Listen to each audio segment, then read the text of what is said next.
Аюу менен карыя дыйкандын достугу. Чех жомогу.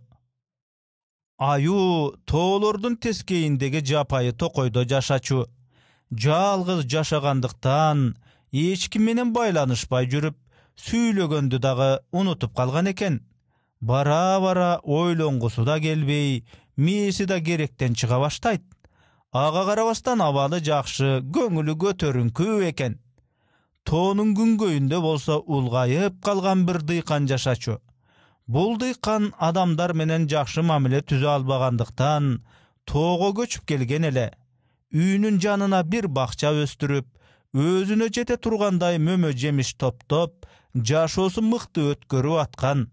Бир күнү аюу да, дыйкан дагы жалгыздыктан тажашат. Алар бири-бири менен жолугушушат. Алгач дыйкан аюуну көргөндө коркуп кетет. Аюу болсо сүйүнүп, "Жүрү мени менен" дейт. Бирок дыйкан тааныбаган аюу менен бир жерге баргандан коркуп, "Аюу, сени үйүмө чакырайын, сага тамак берейин, эмне болсо бөлүшүп жейли, анан эс алалы" деп сунуш киргизет. Аюу макул болуп дыйкандын артынан жөнөйт. Дыйкан аюуга эт бышырат. Эттин артынан аюунун топтоп келген бүлдүркөнүн жешет. Бири-бирин тиктеп, көп деле сүйлөшпөй отуруп калышат. Акыры аюу ийинине кетет. Ошол күндөн баштап дыйкан менен аюу дос болуп калышат.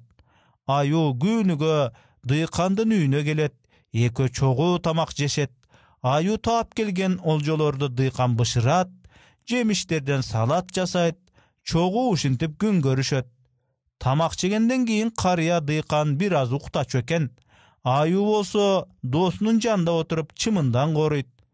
Бир күнү айдаса болбой эле кайра келип, конгон чымындын сазайын берем деп таш ала калып, карыянын чекесине конуп турган чымынга катуу урган экен, чымын өлүп калат. Таш катуу тийгендиктен карыя дыйканда бул жашоо менен кош айтышып өлүп калат. Ошондон кийин келесоо достон көрө акылдуу душман артык деген сөз калган экен.